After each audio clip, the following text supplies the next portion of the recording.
Good morning students. Part 2 वृक्ष पुराण के बारे में आगे पढ़ेंगे। फलों का राजा आम। आम को संस्कृत में आम्र तथा अंग्रेजी में मैंगो कहते हैं।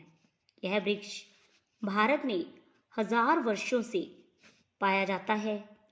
ऐसा विश्वास है कि यह वृक्ष मनोकामनाओं को पूरा करता है तथा प्रेम व भक्ति का प्रतीक है। यह भी माना जाता है कि इस पेड़ को राम भक्त हनुमान श्रीलंका से लाए थे।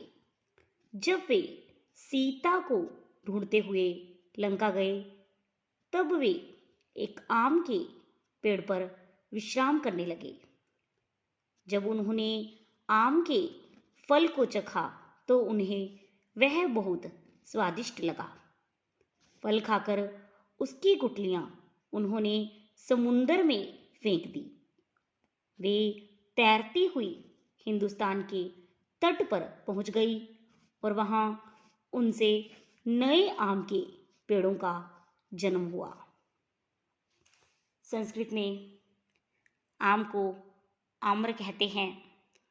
इसे फलों का राजा भी कहा जाता है। ऐसा माना जाता है कि आम का वृक्ष हमारी इच्छाओं को पूरा करता है। यह भी माना जाता है कि जब राम भक्त हनुमान जी सीता माँ को ढूंढते हुए लंका गए, तब वहाँ वे आम के पेड़ के नीचे आराम करने लगे। जब उन्होंने आम के फल को चखा तो उन्हें खाने में बहुत अच्छा लगा। हनुमान जी ने फल खाकर गुठलियाँ समुंदर में फेंक दी। वे तैरती हुई हिंदुस्तान के तट पर पहुंच गई और वहां उनसे नए आम के पेड़ों का जन्म हुआ।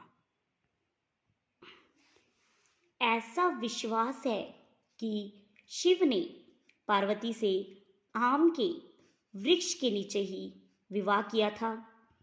इसलिए विवाह मंडप आज भी आम के पत्तों से सजाए जाते हैं। गांवों में यह भी विश्वास है कि जब किसी शिशु का जन्म होता है तो आम के वृक्ष में नए पत्ते अंकुरित होते हैं। इसलिए उन घरों के द्वार पर आम के पत्तों की वंदनवार बांधी जाती है जिनमें किसी बच्चे का जन्म होता है। ऐसा माना जाता है कि भगवान शिव ने पार्वती से आम के वृक्ष के नीचे ही विवाह किया था। इसलिए आज भी विवाह मंडप आम के पत्तों से सजाए जाते हैं। जब किसी बच्चे का जन्म होता है तो उन घरों के द्वार पर आम के पत्तों से बनी माला बांधी जाती है। उत्तर प्रदेश में फल ना देने वाले पेड़ों को मनाने के लिए एक दिलचस्प प्रथा अर्थात रिवाज है, जिसमें पेड़ का स्वामी अपने हाथ में एक कुल्हाड़ी लेकर अपने मित्रों के साथ पेड़ के पास जाता है। यह क्या तमाशा है? वह पेड़ को धमकाता है, अब तक एक भी फल नहीं दिया। तुम मुझे क्या मूर्ख समझते हो? मैं तुम्हें दिखाऊंगा कि मूर्ख कौन है। यह कहते हुए वह उस पर कुल्हाड़ी से दिखावटी वार करता है। जैसे ही वह पेड़ पर चोट मारता है, उसके साथी उसको रोकते हैं। अरे, तुम इतने निष्ठुर अर्थात निर्दयी या क्रूर मत बनो। इस बेचारे पेड़ को माफ कर दो। आगे से यह ऐसा नहीं करेगा। उत्तर प्रदेश में फल ना देने वाले पेड़ों को मनाने के लिए एक दिलचस्प रिवाज है, जिसमें पेड़ का मालिक अपने हाथ में कुल्हाड़ी लेकर अपने दोस्तों के साथ पेड़ के पास जाता है। वह पेड़ को धमकाकर कहता है कि अब तक तुमने एक भी फल नहीं दिया। तुम मुझे क्या मूर्ख समझते हो? मैं तुम्हें दिखाऊंगा कि मूर्ख कौन है। पेड़ का मालिक कुल्हाड़ी से दिखावटी वार करता है। उसके दोस्त उसको रोकते हैं और कहते हैं कि तुम इतनी निर्दयी मत बनो, इस बेचारे पेड़ को माफ कर दो, आगे से यह ऐसा नहीं करेगा। पेड़ का मालिक चिल्लाता है, तुम लोग गारंटी लोगे इस पेड़ की? हाँ हाँ, वे बोलते हैं, मुझे भरोसा नहीं है।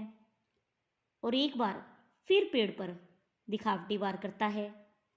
तब उसके साथी उसके व पेड़ के बीच खड़े हो जाते हैं और विनती करते हैं कि पेड़ को माफ कर दिया जाए। काफी मिन्नतों के बाद मालिक मान जाता है। पेड़ का मालिक फिर चिल्लाकर कहता है कि तुम लोग इस पेड़ की गारंटी लोगे? वे बोलते हैं, हाँ हाँ, मुझे विश्वास नहीं है, कहकर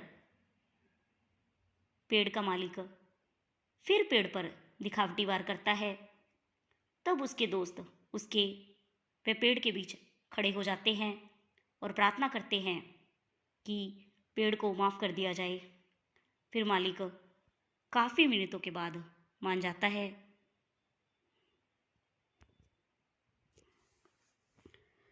तब मित्र पेड़ से कहते हैं, पेड़ भैया, इस बार तो तुमको बचा लिया, वरना वह तुमको काट डालता।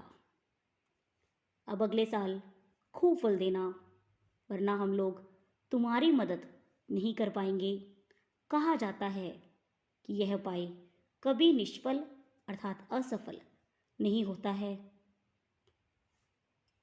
तब दोस्त पेड़ से कहते हैं कि पेड़ भैया, इस बार तो तुमको बचा लिया, नहीं तो पेड़ का मालिक तुमको काट डालता।